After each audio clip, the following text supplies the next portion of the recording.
June 6, 2014. Looking at the ACE EPAN proton chart. As we're watching it rise, you see this bubble? What happened? We've had another solar flare.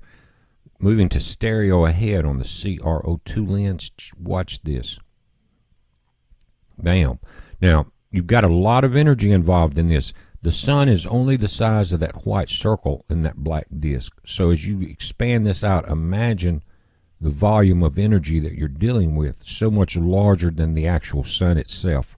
Again, it's only satellite picking it up so far, so I'll know more about the direction when we get the other information. But guys, this is Siding Spring. Notice the tiny green dots in the outer coma as I lower the temperature.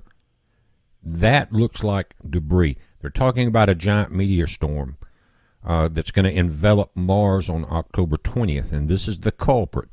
Now, the very center seems to be intact, unlike we've seen other comets that have multiple nuclei. This one seems a little more intact in the central, but the outer bands of the inner coma seem to have objects in them as I change this over. Now, again, October 20th, this year, this thing is coming from under the ecliptic. Some of the ground-based telescopes are starting to get it now. But again, let me just bring this down through the temperatures. And guys, we're going to have a special guest on the show tonight at 6 p.m. Mike from around the world is going to be there with us. I've got a lot of questions, a lot of things we want to talk about with him. He knows a lot about the things that we're seeing, that we're going through, so don't miss that show. It's going to be a good one. But look at this. Look at the outer coma. This is tuned down, very low in temperatures.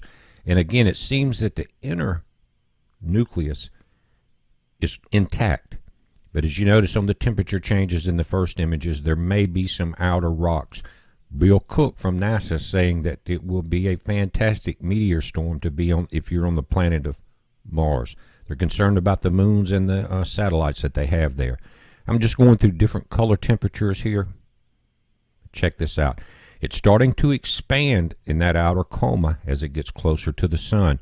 So this thing will look different by the time we can get a good visual compared to Mars as it comes up and we get to watch it on SETI, LASCO C3, and some of the other satellites. It's going to be an amazing sight.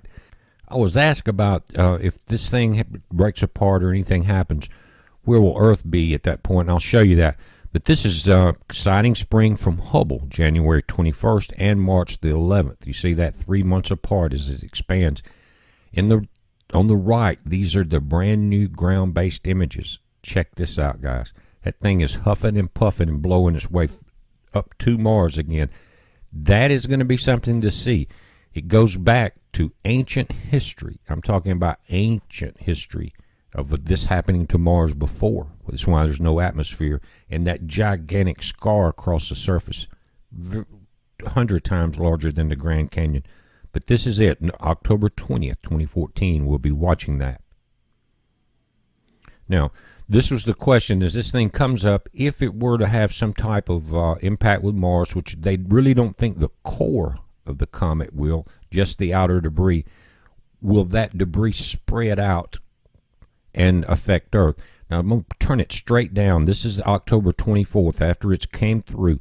Notice Earth is on the other side of the sun. It would be much later in the year. You notice March 17th, 2015 coming around if it was just a delayed debris spread. We're going to be watching. We're going to update that solar flare, guys. But tonight, Blog Talk Radio Live, 6 p.m. Central. Special guest, Mike from around the world. Don't miss this show. It's going to be a good one. Guys, you seen the red skies in Atlanta? We're going to talk about it. Be safe.